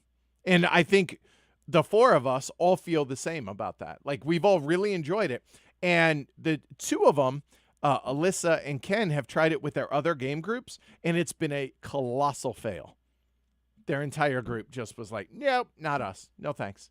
Nope, don't like it. So, yeah, I mean, I appreciate a good swing for the fences, so I'm looking forward to trying it. I just didn't feel right reviewing it for solo mode with my suspicions that you never know until you play. So I'm trying, but I want to see the game at its best first, so I don't just play solo. And it's going to require a few games multiplayer for that to happen. And yeah, we all collectively, I think, feel that 4 is a pretty good player count at this point for that. It could play more, but I don't know that we would want it to, because it would go a little long, and the downtime between turns would be too much. But at 4 players, if you can, definitely recommend it. But yeah, that I haven't even considered playing it solo, but I guess I should. Not obviously not to steal any thunder from you, because God knows you and I have overlap. But we could play it alone together. You could just stream it, and I'll be your little co-pilot. Like, didn't you ever play? Like, Mike Kelly and I played a game like that once. It was our preview for Holomachus Victoria. We just played it together, but we were just talking to each other the whole time. It's like little kids playing a video game. You just pass the controller back and forth. It's fun. You know what? It's funny you mentioned that, because I've had a couple of folks offer to do that for like D-Day at Omaha Beach, right? Because I'm intimidated as all get out, but I desperately want to play that game. And I have an update about that. Come back to that in a minute. Okay. And so that idea, you know what? I think we should make that happen. I love that idea. I think people would really enjoy it. So let me write that down. Let's see. Multiplayer solo Oath with Liz. Done, booked, done. It's written down, so it has to happen. Okay. All right, talk. D-Day, Omaha Beach. So I have a new Patreon. It's very new. There are people other than my mom. There are people other than my mom who are giving me things on Patreon. But I posted my first poll. So I do these series occasionally called Dr. D Teaches that are like very intense tutorials, like as opposed to I'll make like a how to solo video for whatever. But like, I'm really proud of my time of crisis videos that I made for the last time I did this series. They are bomb, and you should check them out. They were super good. I appreciate that you have enough confidence in your work that you're like, what? Check it out, because it was amazing. So I put up a poll on my Patreon, and it was perfectly tied until somebody just broke this tie. But I offered to do another Dr. D Teaches series, and I gave 3 options: Cuba Libre, D-Day at Omaha Beach, and Too Many Bones. And currently Too Many Bones is ahead by 1 vote, but like there's only like 7 votes because it's a new Patreon. So I mean the people who actually give me money are few and powerful. So They swing big sticks. Okay. But for earlier today, I was like, oh my God, I'm gonna have a 3-way tie, and I could still end up with that. It's like, then what do I do? But D-Day at Omaha Beach is on the plans. I just, I might have to do something else first, but it's pretty interesting. Like, there's clearly even interest in all those games, so I guess I just have to get to them in order. That's all. But here's the thing: if it's a tie, you get to choose the order, so you get to do it in the order you want to do it. So that's good. Exactly. On that note, you know what? I'm very harsh on myself. Like, I think most of my teaches are like I can pick them apart pretty easily. You know what one I'm actually really, really proud of, now that you mentioned that, was my teach for Race for the Galaxy. Oh, that's such a tough one to get people to do too. That's a good one to have a good teach for. Yeah, I'm pretty so Tom Lehman, he actually said, okay, that was pretty good. And I was like, so yeah. Look, for that being such a tiny little game, however, that teach, another one that I will stick by. Oh God, now I can't even think of the name. It is the one that I will never teach again. Wow, this makes for good TV. Don't worry, this will get edited out on the main podcast. Oh, it Only totally the people does. Who are live Yeah. The big purple box. It took me like an hour and 20 minutes to teach it. It was the self-produced Kickstarter. Oh my God, I can't. Somebody in chat help. You know what game I'm talking about. It's the game I've said I will never, ever teach again. I thought my teacher that was really, really good, and I can't think of the name. It's been a few years. Feudum. That's it. Thank you, Jess. Oh, I remember when that one was hot. Feudum. Well done for having a good teach that. Yes, Feudum and Race for the Galaxy. Those two I will go to the mat on. Thank you, babe. And she texted me too. All right. But yeah, but outside of that, I think I can pick apart every single teach that I've ever done. Oh, anyway. Yeah. Oh yeah, people find little mistakes in my teaches all the time. But you know what? At the same time, I feel like where my strength is yeah, even if I got a detail wrong, you can watch my videos and get a sense of how that game works, and you're going to be able to read the rule book and be able to find what you need. Like, whatever mistakes I made, like, there, you got a relatively accurate that's understanding of that game. That's 100% where I fall on that. You summed it up perfectly. So real quick, games we're looking forward to. So it sounds like I'm going to be doing a playthrough of Bloodstones from Martin Wallace here soon-ish. Probably it's not going to, so it's currently on GameFound, but we're not going to, they've had issues with getting their physical prototypes like out there. Shipping has been a disaster, and I think they're maybe down in Australia. So going from there, so a little grace on that, but hopefully while the pledge manager is open. And Martin Wallace is, I'm always willing to explore a Martin Wallace game.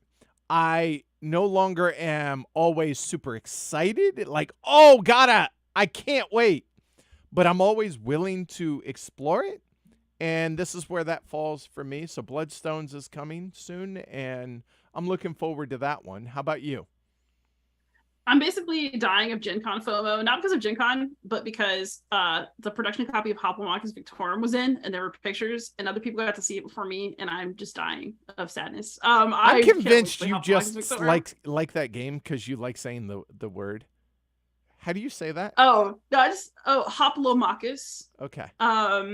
If I wanted to be really weird, I'd be like Victorum, but Victorum is fine. And I'm so excited. I just love gladiators. I like gladiator stuff. I've like written a little article series for my little blog about gladiator. I'm obsessed with them. I can't stop. So I loved the original Hoplo, and this new one, when I previewed it, showed every sign of being a massive improvement over the original excellent work. And so that's high praise. That's cool. All right. And So what is old is new again is an apt title for this episode because somebody taught me to play Republic of Rome a couple weeks ago, and I loved it. And I have to learn the solo mode now So because I was really feeling it. what version of it? Was it the Valley Games version? We played one that was prettier, but I have an Avalon Hill version to play myself. Okay, got it. So I think the Valley Games version is the prettier version. That's the copy that I have. I think I actually have them both, honestly. But how was it with that Republic of Rome? How was learning that, and how, because that's old school. Yeah. So I was fortunately taught by an experienced player. So I had someone to like walk me through the steps, and I would still need a guide, like probably print something off BGG to like walk me through, do this, then do this, then do this. But I loved how messy it got so fast. Like fighting over who gets to be consul, fighting over who gets to be the Pontifex Maximus, which is like the high priest. Like, oh, I got somebody with a great military score, so I had no problem getting consulates to go to war. Especially because it was early Republic, which means that you have to go fight, but you're risking your guys every time.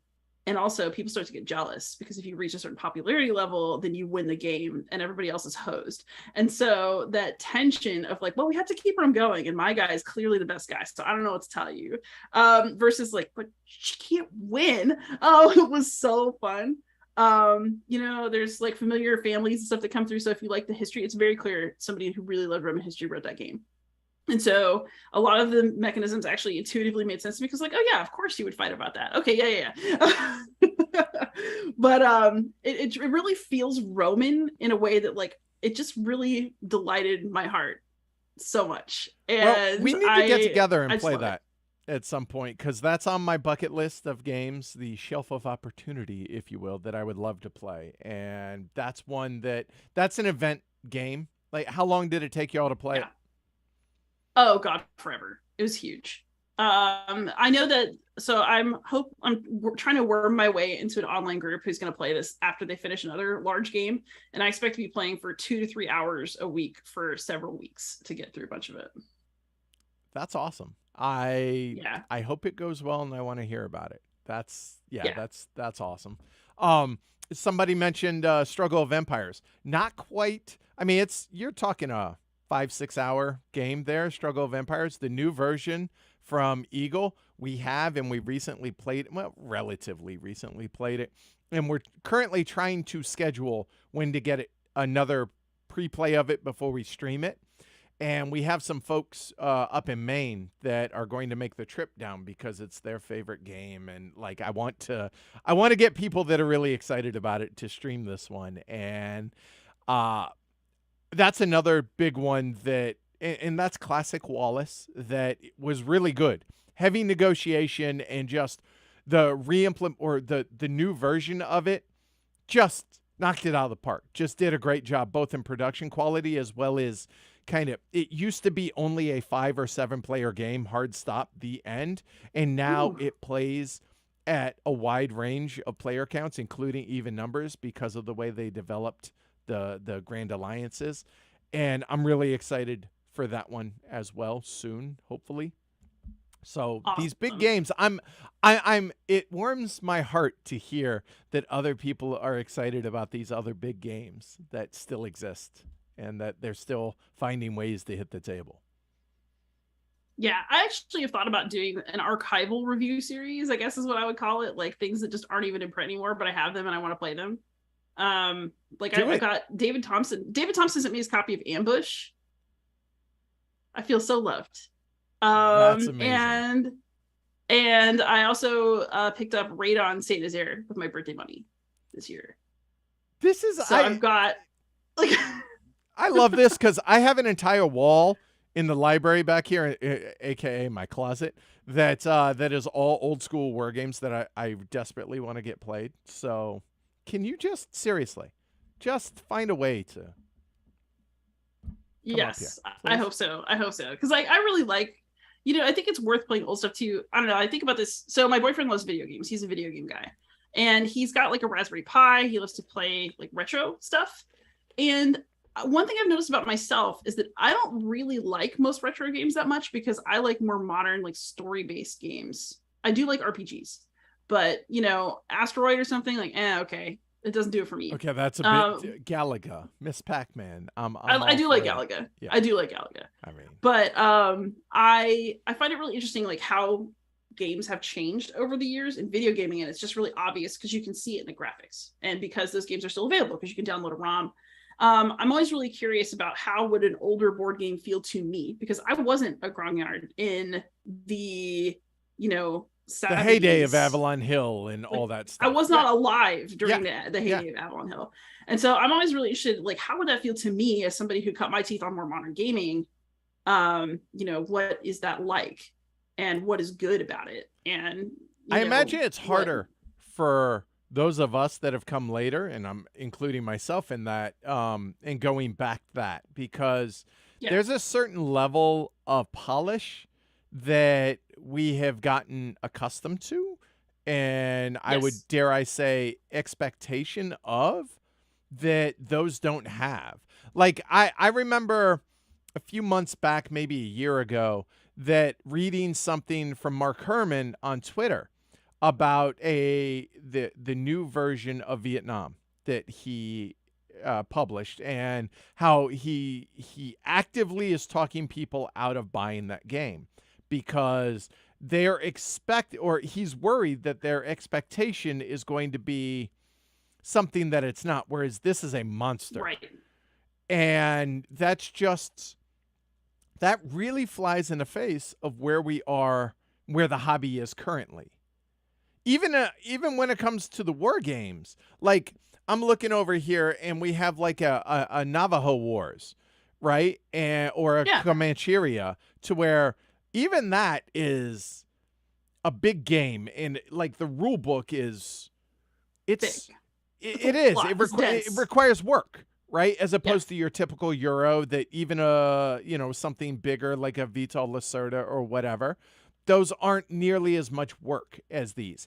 And this is at a whole nother scale of that I think going backwards in time like that, like even Peloponnesian War, which I thought was amazing. I have the old school version, but now that the new one's there, it's really hard for me to want to go back and try that older one, because the newer one, again, it has that level of development and polish that the old one won't. And I'm like, am I willing to make that kind of commitment to that? And well, Solo Coin is about to evolve too because of the card system.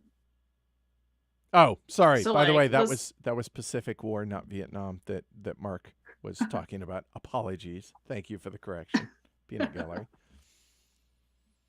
But I mean, these things continue to evolve, and then the old ways, go to the wayside, and like that's natural and probably as it should be. But there's also always like sort of curiosity about like, where were we before? What was Please do it. Please. I would love to watch that. And I'm like, I still have some monsters in that room that I would love to tackle, but it requires such dedication to delve into that it has to be all encompassing to be able to treat it right. But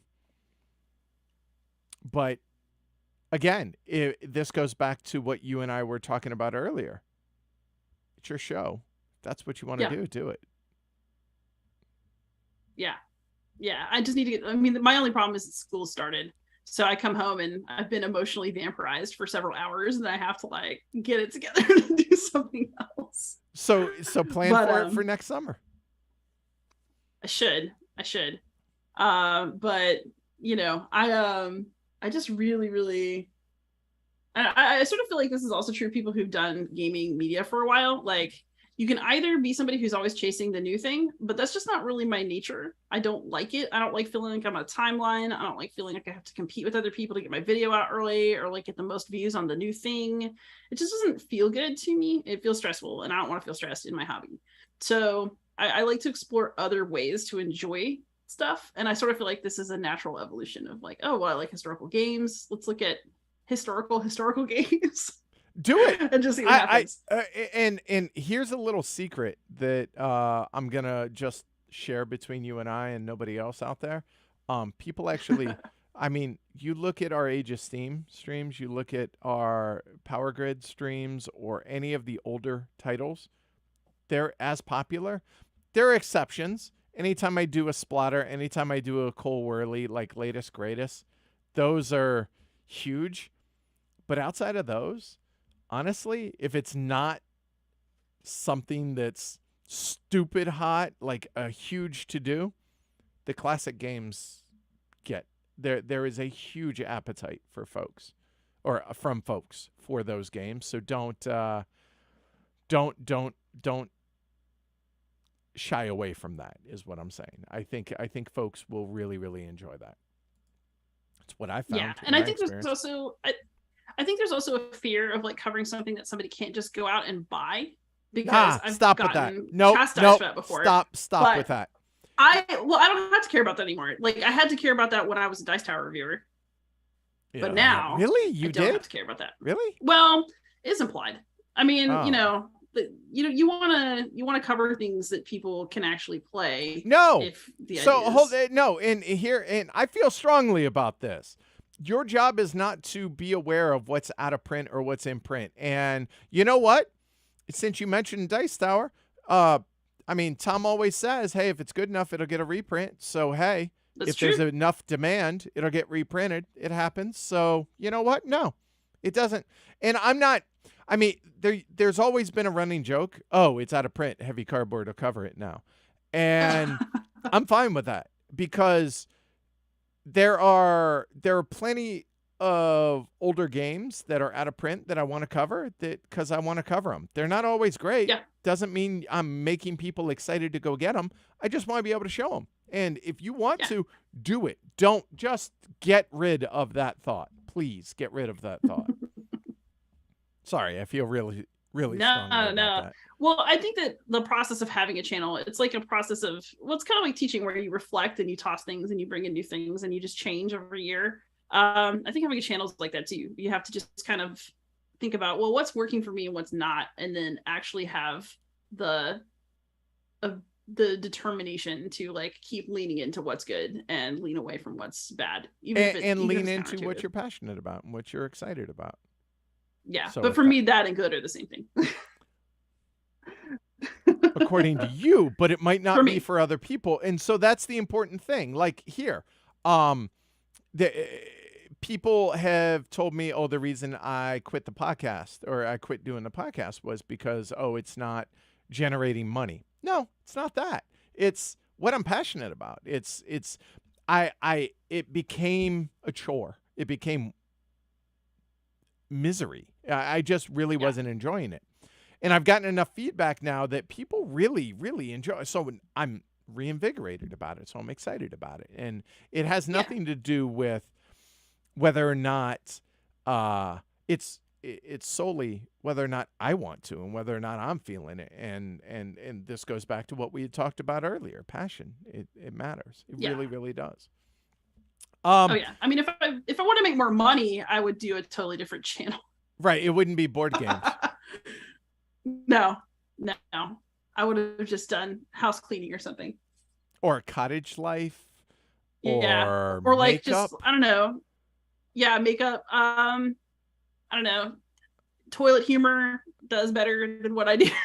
Jackass type stuff. Like, no, totally. I wholly agree with that. So Gen Con's going on right now. Don't miss it.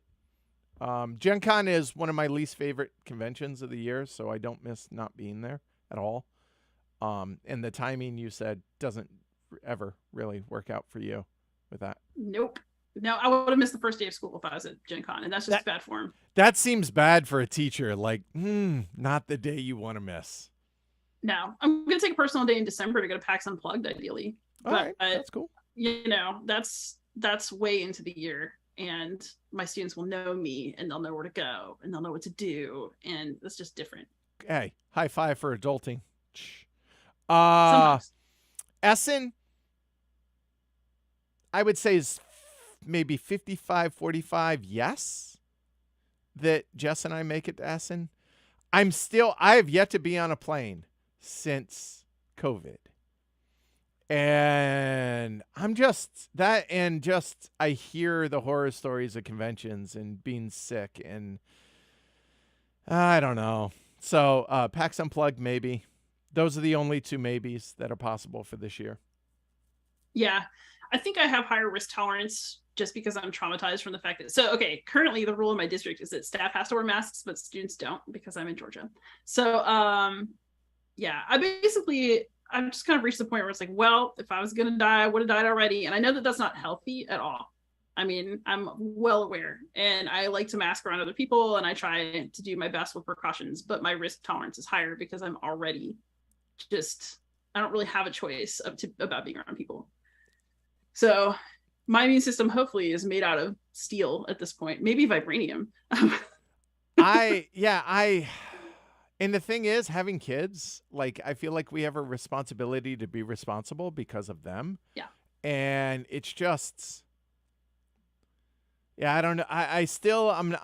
I'm not judging anybody that chooses to do it. You do you. Like, I still think that if you're going to a convention, wear a damn mask, right? Or if you're traveling on a plane, especially. That's why I feel so good about the road trip. Like, it's the 6 of us in a car. Yes, we're going to hotels. Yes, we're going to restaurants. I get that. Yeah. But we're not like in a airplane. And that just makes me feel, I don't know how I get there with that one, but we'll see. Yeah. I did go to a convention-ish thing a couple weeks ago. I've been like vlogging about it on my channel, actually. I went to a reacting to the past game development conference. It's like basically think history LARPing for college classrooms. So I was at a conference with a bunch of professors trying out their classroom games. And then we play games at night, which is how I learned Republic of Rome from one of the profs there.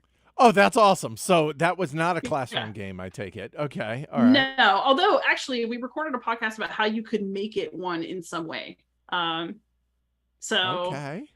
It was the upcoming things on the pod. But yeah, I don't know what they were thinking, but I think it worked out okay. I got invited to this thing as the keynote speaker because of the podcast. That's awesome.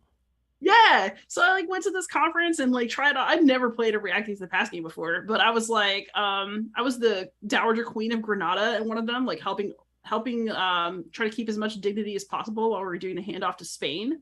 And I was a horrible, racist, Pied Noir French Algerian person in another game where we were fighting about like the civil war in Algeria. And in the other one, I was like a utilitarian who's obsessed with public education in 1940s Britain. And like, I just had to do these different things. And it was very interesting and it was fun. And I kind of need to do this in my classroom at some point, or like maybe invite another school and make a little event out of it, because they have some that are like Roman period. That's cool. I love, see, and this is why I know you're like, oh, you get so burnt out and exhausted at the end of the day. Not about the kids. I get that. But no, it's never their fault. About the school system and all of that. I understand that. But I got to say, Liz, you, the passion in which you have for teaching, I think the world, and I'm not trying, look, I know you would like to get away from it at some point, but the world would lose a truly great teacher if you choose to go away from that, because I think the excitement you have for this stuff and the way you're always trying to make learning fun, I think is amazing. I think that's so cool. Well, learning should be fun. I mean, okay, it can't ever be totally painless because sometimes you just have to think it through and it hurts your brain. But I don't know. I think the way we've constructed learning in this country is so stressful, and that's just why this should be a joyful process and not something that is horrible. And it just bothers me that so many people associate school with pain, and with stress. And, I see more kids with anxiety every year. And I mean, I feel like part of it is just times changing, because I have anxiety and certainly had it when I was in school, and nobody just thought anything of it. Now it's much more common.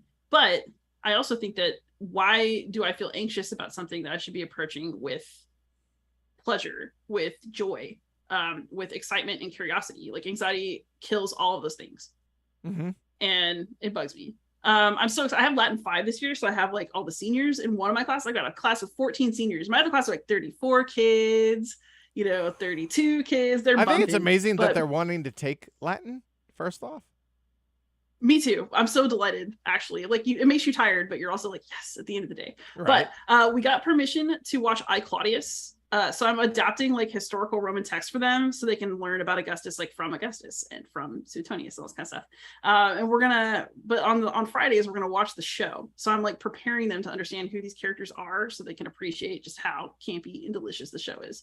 I actually need to make sure I watch episode 1 before Friday because I need timestamps. I know there's like a tasteful boob shots somewhere in that episode, and we need to make sure the children don't see it. Those 12th graders who have never seen such a thing. I mean, I do have fun with my work. It's just that honestly, if there was such a thing as a board game teacher that paid, I would probably be really happy. Or like some sort of educational consultant who could go into people's classrooms and help them learn to game with their students. Like, if that job was there, I would want that job. I think you would be great at it, Liz. I think that, yes, we need to make that happen. All right, before we get out of here, let's end it on a specific game note. Best new to you game relatively recently. What do you got? Okay, the whole planet played this before I finally played it. Same. But I picked up Cascadia.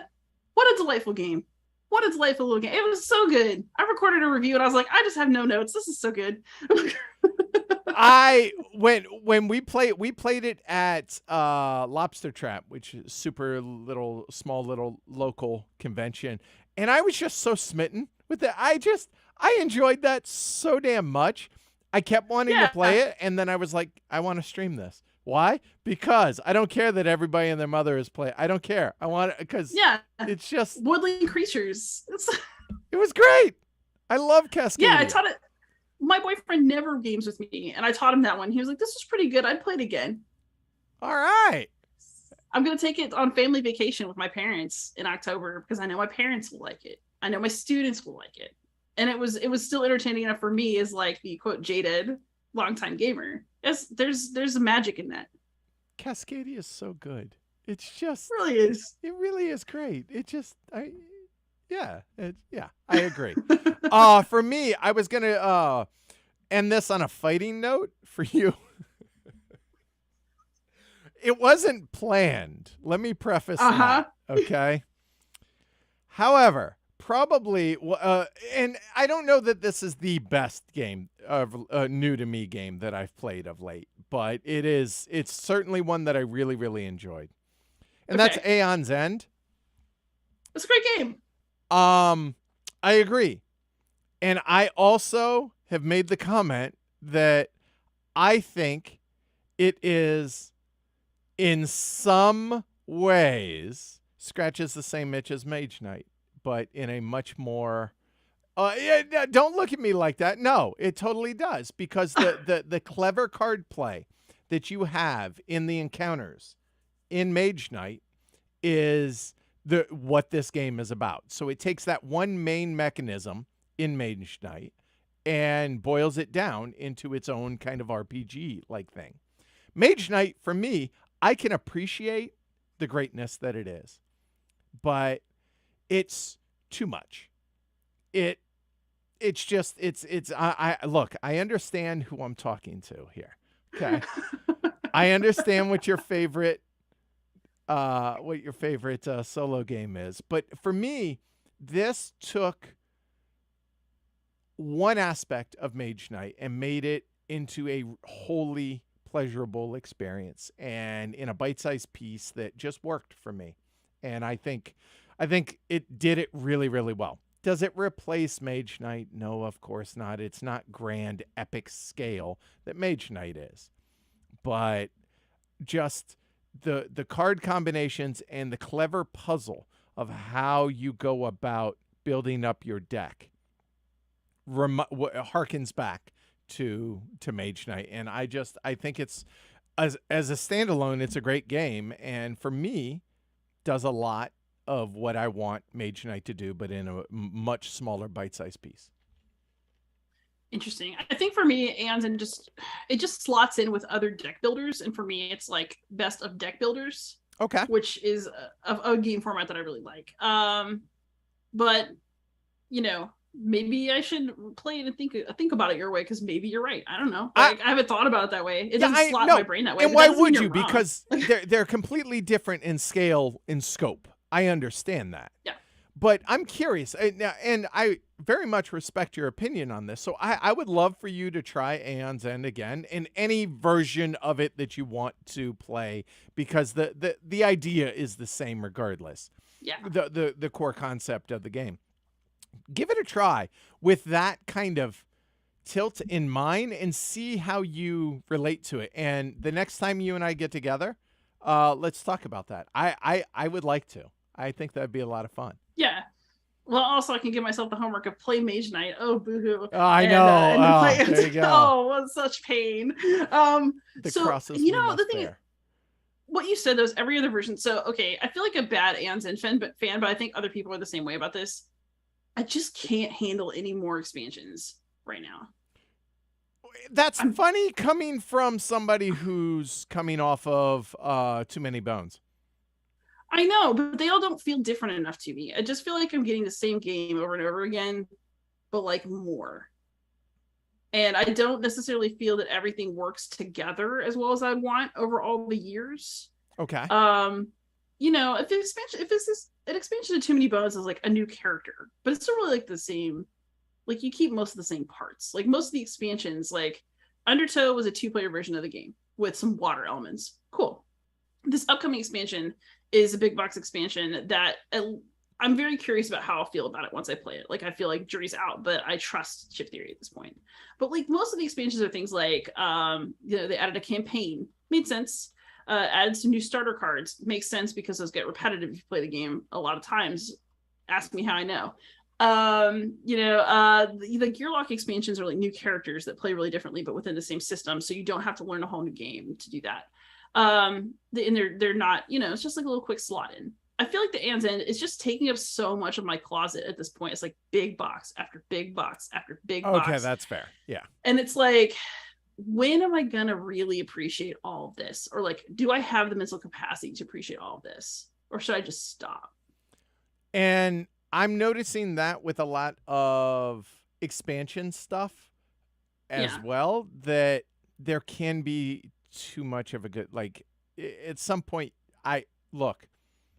people like money, so I get it. They do. And people will buy it because either completionists or more of what they like is good. But there does come a limit on both from a space standpoint as well as a space up here in your head that you're like, do I need more of whatever it is? No, probably not. But that whether that's FOMO or whether that's just, acquisition disorder. Just, there gets to be a certain point. And I'm guilty of it. I mean, look at it for like Age of Steam maps. Do I really need more? No. So I get that. I totally get that. Do you want more? Yes, but because at least, and maybe this is a justification that I'm selling myself on, that at least with Age of Steam, there's enough, like a tweak here might be something that I haven't seen before. And so it makes it a new way of doing that, whatever it is. And I don't know, but then again, more of the same of what you like also can be a good thing. I don't know. I don't know where to draw the line on that stuff. And I'm not going to. For me, it's emotional. It's like, you're on that line between a feeling of excitement versus a feeling of obligation.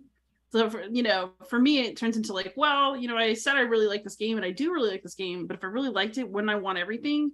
And the answer is sometimes no, apparently. And I think that's okay. Give yourself permission for that, right? Like, do I want every Age of Steam map? Yes. Do I need it? No. I have plenty, Yeah. So I get that. All right. Anyway, I think that's long enough. What do you think? You got anything else you want to go on about?